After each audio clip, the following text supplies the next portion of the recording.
Welcome to Lulu's Way. I'm glad you're here. Well, I'm back on the beach after my fabulous February meetup. I hope you enjoyed all my videos from the meetup. They were fun to make, they were fun to create, they were fun to finalize and post. We just had such fun. I did. I know I did. And I'll speak for myself and I'll speak from the feedback that I got. We all had a really, really, really great time. So I look forward to the March meetup. I can't believe 2 of them are already done and there's 1 more to go. It's just, time flies when you're having fun. So I'm at the beach right now, just really enjoying myself, not doing much of anything other than just living, just being. I'm just in my van. It's as if I'm home. I cook, I clean, I take care of myself, I relax, I go on my computer, I read. I just do all those things as if I was home, because I am home. This is my home right now. And I'm just mobile, and I have an oceanfront view for free. I just have to find a place to sleep at night. Easy breezy, sleep like a baby, come back to the beach every day, and I'm enjoying every minute of it. I don't feel any inconveniences being in here, and I'm not longing to be home. I love my home and I love my family, but I'm not longing to be there. I'm not longing for all the modern conveniences that are home. I'm just fine. Now, let me just say, I used to long for them. Back when I first started van life, I would be imagining just how comfortable it would be sitting in my recliner and you know, having carpet under my feet and having running hot water and a shower right next to me and stand up when I cook. And I would think about those things, and I'd think like, oh, that will be nice. That'll be nice. No more. It just does. It's not even on my radar. When I get home and after I'm all unpacked, and I have a few days of having an appreciation for all the conveniences that I have, after a few days, I just realize they're really no big deal. They're not what happiness is about. For me, those things are not happiness and contentment. I have found my thing. My thing is being on the road, living in my camper van, and doing whatever I want every single day, and having my home with me wherever I go. I'm really loving that.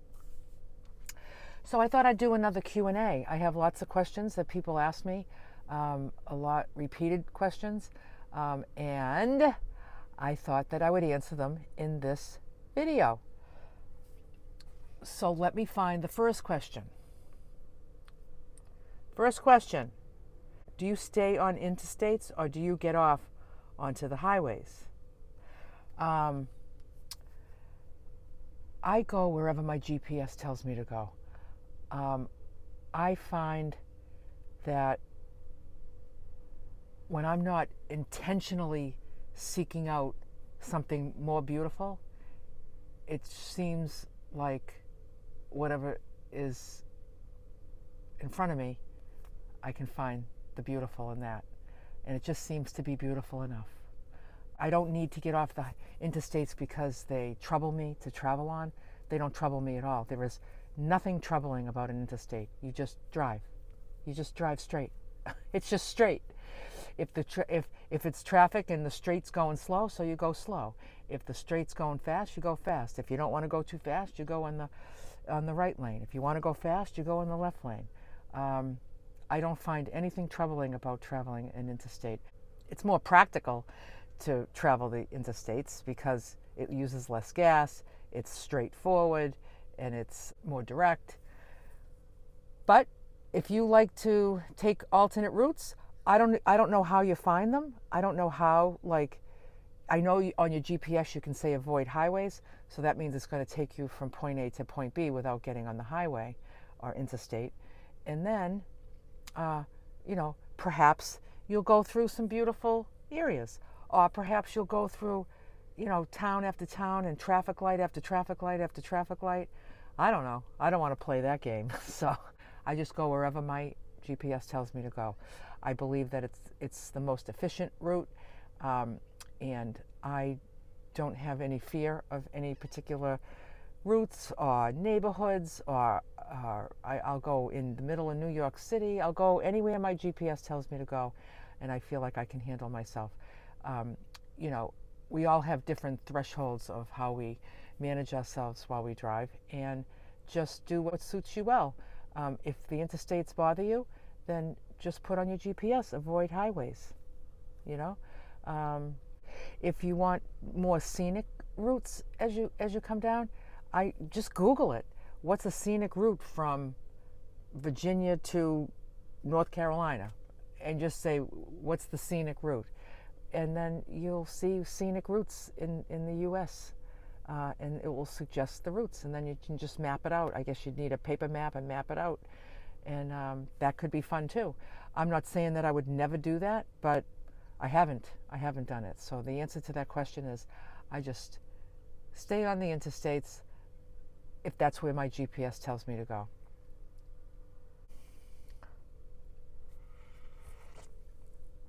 I'm having my lovely, lovely Dandy blend. And I went to Whole Foods to get some things yesterday, and the whole refrigerated display case of eggs, empty, 100% empty. So there's an egg shortage. I read about it. So I usually have eggs for breakfast. Other than twice a week, I have nuts twice a week for breakfast. I don't want to have nuts 7 days a week. So I said, geez, I got to figure out what I'm going to do for breakfast. I'll eat anything. I'll eat chicken for breakfast. I'll eat fish for breakfast. I'll eat anything. But I'll tell you what I did have. I had these,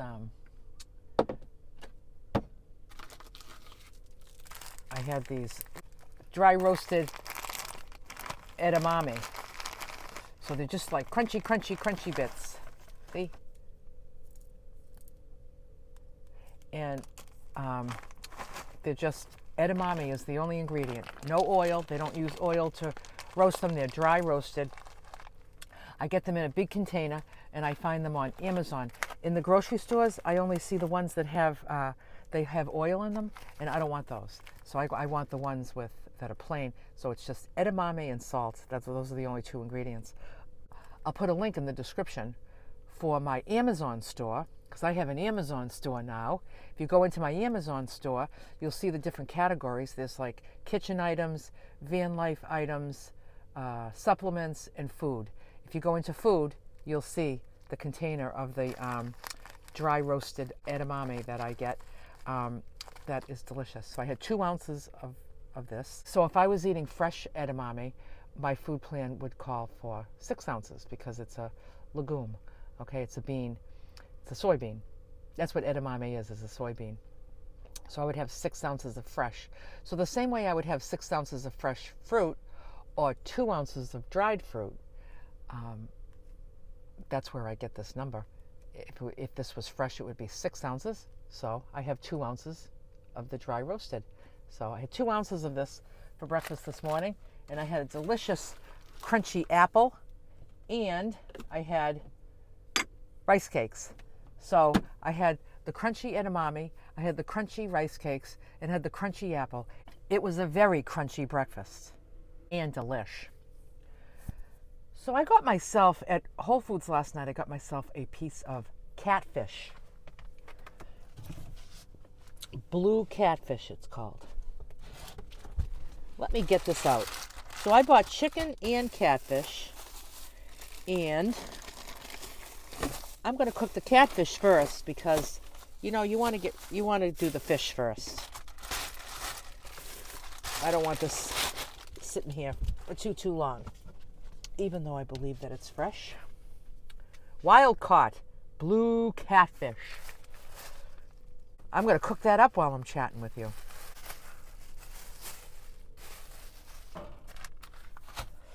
Next question.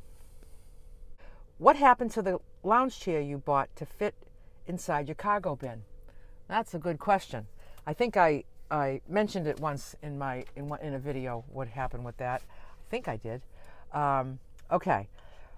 So I was using it, and I found that it was very annoying and challenging to get into my cargo box because it had to go in at an angle. If you remember, I could fit it, but it had to go in diagonal at an angle, which means stuff needed to be under it right here, and then stuff over it. So whenever I would take it out, all this stuff would come together, and then I would have to rearrange the stuff so I could fit it back in here. Then I would try closing the cover. It wouldn't be right. It would just be off a little bit, and it was a lot of finagling for the chair. But I thought, oh, well, it's somewhat worth it because I enjoyed having the lounge chair. So then I sat on it one day, and the two sets of legs, I didn't have it locked into place on one of them. And when I sat, I fell to the ground. I mean, it was only a foot. I didn't hurt myself or anything. Got back up, put the chair back up, and then I realized, so you know where it clicks into position? So you have all these different positions to pick from, click, click, click, click, click, click, click. Well, something happened and this one spot wouldn't click. So I could either go before or after it. And wouldn't you know that spot that I was most comfortable was the one it wouldn't click in. So if I was clicked ahead, I was sitting up too upright. If I was clicked the one behind it, I was a little bit too far back. And I was like, I want to click it right there. It wouldn't click. So what are you going to do? So I'm not finding that exact perfect spot, and I'm finagling it in my cargo box. And I thought, is this worth it? So I said, I'm going to go drop it off at Goodwill. So I went to Goodwill, and I got out. There was a woman beside me that had this cart that she was filling up with a bunch of stuff that she was bringing in to donate. I said to her, where's the donation area? Because I couldn't see. Usually you have to drive behind the building. I didn't see a thing that said donations there. She goes, oh, you just go right in the front door. The donations are there. I said, oh, okay. And so I'm getting my stuff out. She was already in there dropping off her stuff. So I got my chair out. So now I'm walking towards Goodwill. She comes out and she stops and she says, are you going to donate that chair? And I said, yeah. And she said, oh, I could really use that. I was like, here, it's yours. So she was thrilled. So I just told her there's one little thing that won't click, but other than that, it's brand new and it's good. So she's like, oh, I'll figure it out. So she was thrilled. So that's what happened to my blue lounge chair. So I do have my swing that I could lay in and nap, or I love just being on my bed with the doors open. It's as good as being outside. So I'm good. And I just needed to free up that space in my cargo box. Okay, let's see what we got here. Catfish.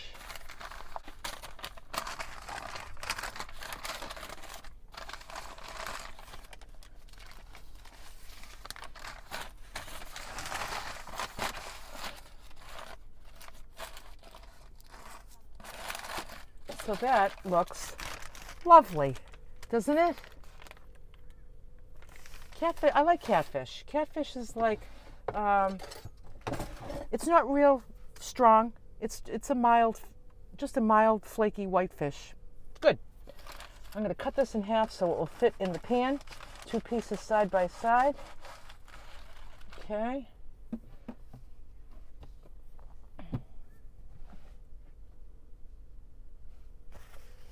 And I'm going to get out my pan. What's the next question? With your Yakima cargo box in the back, does it make it hard to park in a standard parking?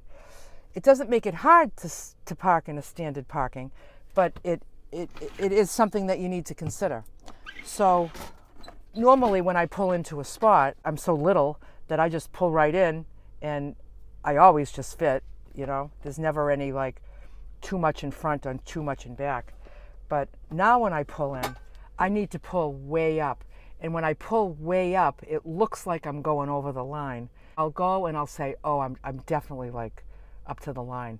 And then I'll get out and look and I'm like a foot away. So I have like another foot or another 2 feet. So I'm still figuring that out. And also I have it figured out when I'm pulling into a like a spot that has a line behind it. I'm learning on my rear camera, you know how there's like the red, yellow, and green lines? I know that when the red line is on the line, that my cargo box is right in front of the line. Because when I'm pulling up, it looks like I'm going out in the middle of the drive-by. Like it looks like I'm way beyond it.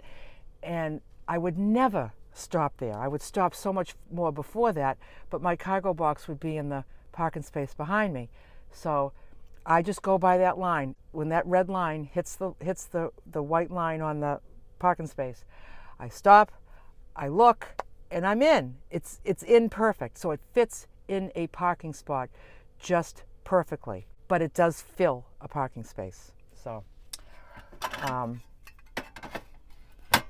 So I've gone from a little vehicle that just fit anywhere, like with room to spare, to just fitting. But it's fine. As long as I fit. That's all I want to do is fit. Okay, so let's see what we got here. I'm going to get my little spray for non-stick spray. There we go. And I'm going to get my seafood rub. That seafood rub that I got, that's delish. I'll show it to you. It's this. It's from Whole Foods. Delish. Spicy.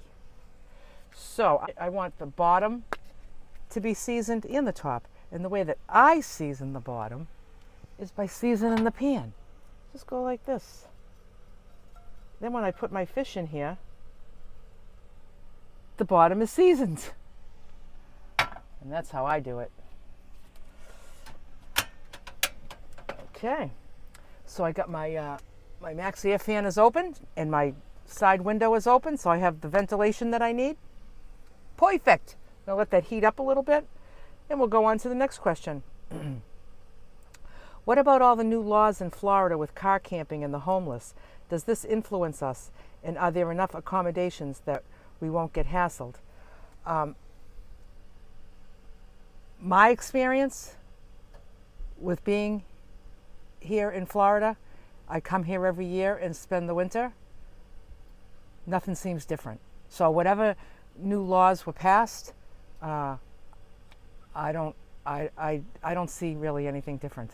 So we just park, sleep, come back to the beach. Park, sleep, come back to the beach. We've got a few different places that we park. They all work.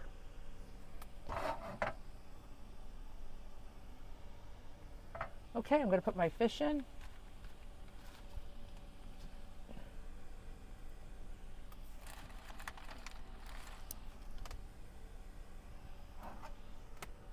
See that? Fits in perfectly. Look at how gorgeous that is. Gorgeous, gorgeous piece of fish. This was $9.99 a pound, and this was just under a pound. It was $7.29 for this piece of fish. So I am going to season the top of this fish with my seafood rub. And that has salt in it, so I don't need to salt it. But there you have it. And it's not going to take very long for this to cook. And I'm going to put it in here when it's done to cool. And then I'm going to have that with my lunch. Next question. Lulu, regarding your hot tub, is there a video in the spring to show if this worked or not? Okay, you're referring to that video of Bob and I when we were winterproofing my hot tub. We, drained the hot tub and put in antifreeze, and we were just hoping for the best, that the pipes didn't freeze and that we got all the water. We just learned it online, and Bob helped me do it.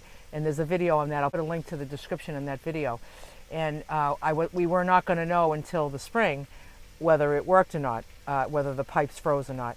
I'm here to tell you it was a successful operation. The hot tub, I filled it up, no leaks, no nothing. The thing worked just fine. This year I did not empty it.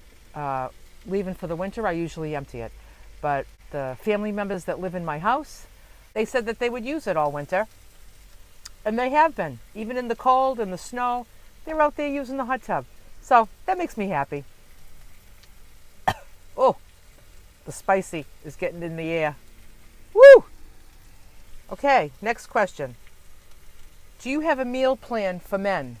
The answer is yes. If you go into the Lulu's Way Healthy Food, Healthy Life Facebook group and you click on the tab Files, it's in there. Now, if you are not a member of that group and you want the men's plan, you need to write to me. Lulu's Way, LULUSWEIGH @gmail.com. Write to me for the men's plan and I'll send it to you. Several people have written to me. A man just wrote to me the other day asking me for that plan, and I sent it to him. His name was Nick. Very happy to send it. Ooh.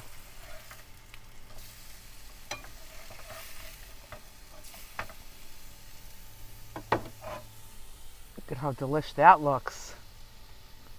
Nice. Okay, so we'll let that side finish up. Get that nice and delish. We'll go on to the next question. Which chart do you use to find our ideal weight range, please? The height weight chart that I use is from Mayo Clinic, mayoclinic.org.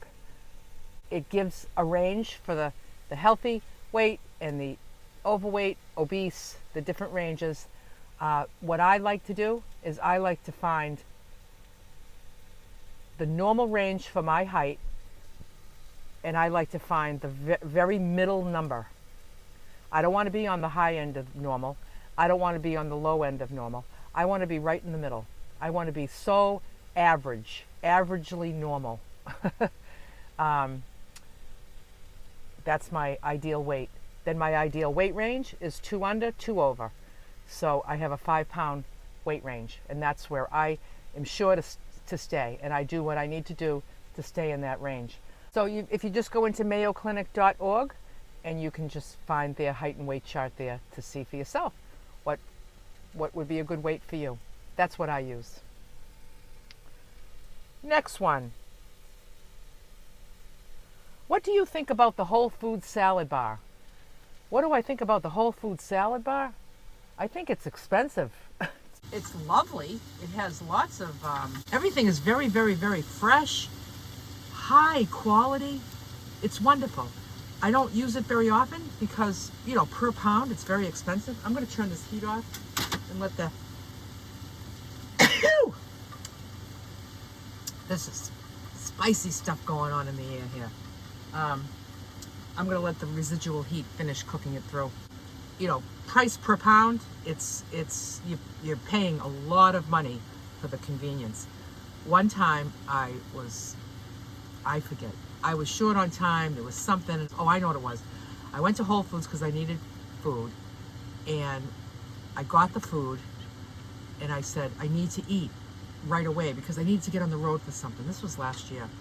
So I said, when I got all my food, I was like, I'm going to get salad, so I have all the veggies ready, so I can just have my lunch ready, eat it, and go, because I had to finish my road trip. And so I got the veggies, and then when I went to pay for it, it was like $18. I was like, are you kidding me? So I wouldn't want to make a habit out of that. But it's expensive. Very, very, very good quality. It was delicious. But I would never do that on a regular basis. Next question. what do you think about the documentary on Whole Foods and how they treat their employees? Well, I've never seen the documentary, and I don't want to see the documentary. I think that when there's a light shining on a certain company, I think what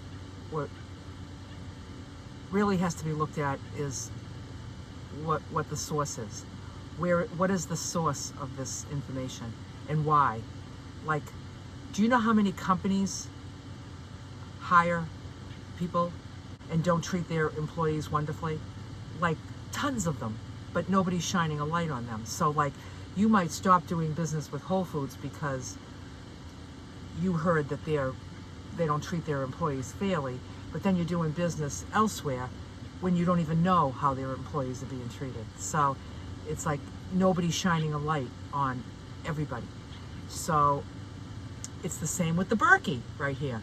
There's a big light being shined on the Berkey. I think unfairly. People might disagree with me, and that's okay. You get to do that. But you know, they're shining the light on, in my opinion, the best filtering system. I just think it's fantastic. And somebody just came through with a fine-tooth comb. Is going to find some kind of fault, and I don't know that it hasn't even been proven yet. But like, what about all the other filtration systems? Is it because all the other filtration systems are wonderful, or is it because nobody shined a light on them? So that's what I think about when I think about this whole thing with Whole Foods and the way that you know, different companies treat their employees. It's like, you know, at the end of the day, we don't have to work there. Delicious catfish. So I will have 4 ounces of this at each meal, and I'm going to say I will get a little over 2 meals out of this. It will be so good. Okay. Next question. Hey Lulu, how do I join or find out about your meetups? Okay, I get this question all the time, and I think I answer it a lot, so I'm going to answer it again, fully and completely. So, I have a Facebook group called Lulu's Way Women's Meetups, okay? If you go into the events tab in that group, any meetups that I'm having are listed there. Now, is that the first place I announce them? No, and I'll tell you why. Because there are a lot of people on that women's meetup group that don't even know who I am. They don't know about my channel. They're not a fan. I have people that show up in my meetups. They don't know anything about me. They're confused when they show up. They just think it's going to be like a women's meetup, everybody just getting together, and here I am, like, you know, center stage presenting, and everybody's taking pictures with me, and they're like, what's going on? You know? It's kind of funny. So what I like to do, because they do fill up, and they do fill up fast, and I want them, I prefer to have them fill up with people that know me and people that watch me. That's just what I want. I'm not saying that you're not welcomed if you don't know me.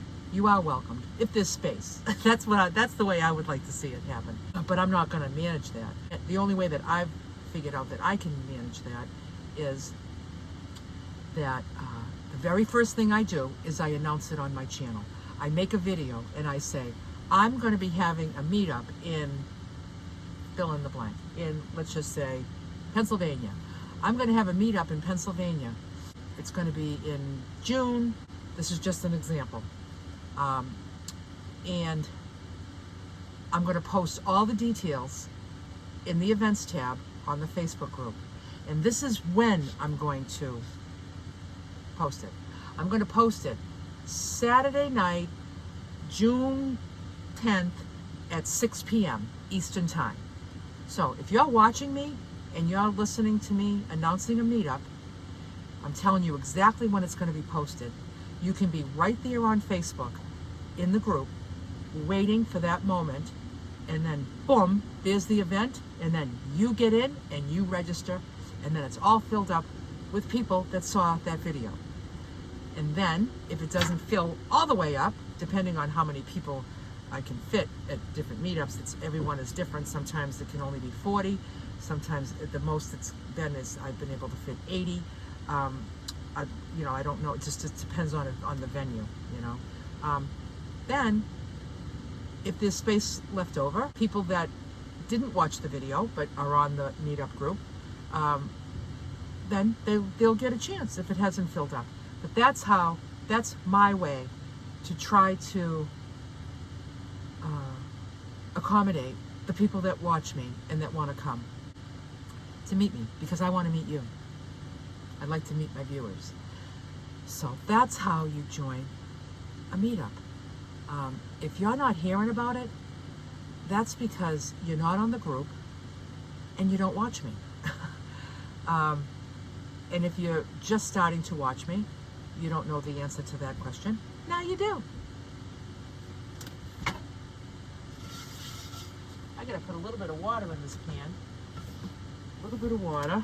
There we go. And then I can kind of swish it around and get all the sticky stuff off. It just comes right off. This pan is the best pan ever. Just the best pan. It's not Teflon, and everything just wipes off. I mean, clearly I'm working in a van here with no running water, so, and not any hot soapy water. If it was hot soapy water, this would be cleaned off in 2 seconds. But I can feel all the crispy stuff just loosening right up, and then I can just pour this in my,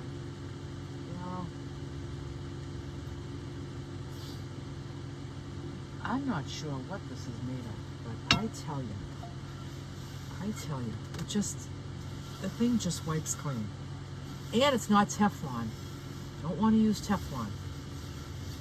Teflon is just not a good idea. In my opinion. No Teflon. This is a great pan. And if you go into my Amazon store, the link is in the description. The name of the store is amazon.com/shop/Lulu's Way. The link is in the description. And you go into kitchen items, this pan is here. It's a ninja pan. Best pan ever.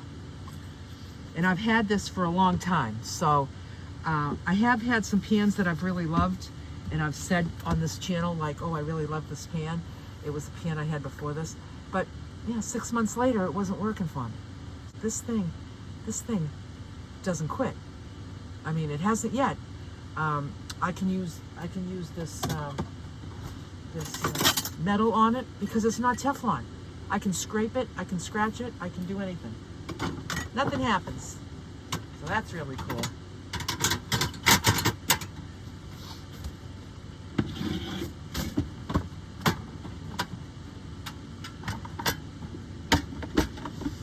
So, let's see. It's 9:30 in the morning, and you see, this is what I do to prepare. I don't want to be cooking fish at 11:45 when it's almost time to eat, because I don't know what I'll be doing at 11:45. I could be out on the beach, and it could be people that came by, and I'm talking, and I'm like, oh, I gotta go in and cook a piece of fish. No, you know something? I'm gonna have my whole lunch all put together and ready for me by 10 o'clock. And then I just have it sit right here, and then at 12, it's just all ready for me. That's how I roll. So I hope you enjoyed this Q&A, and if you have any other questions, just put them in the comments. And I've been keeping lists of questions that I get all the time, and I will be answering them in a series of Q&A videos. This is my third one, so if you want to see the first two, I'll link them at the end of this video, and you can check them out. I just have, it just says Q&A with Lulu, and it says, one says number 1 in the corner, one says number 2 in the corner. This one's gonna say number 3 in the corner. And bye for now.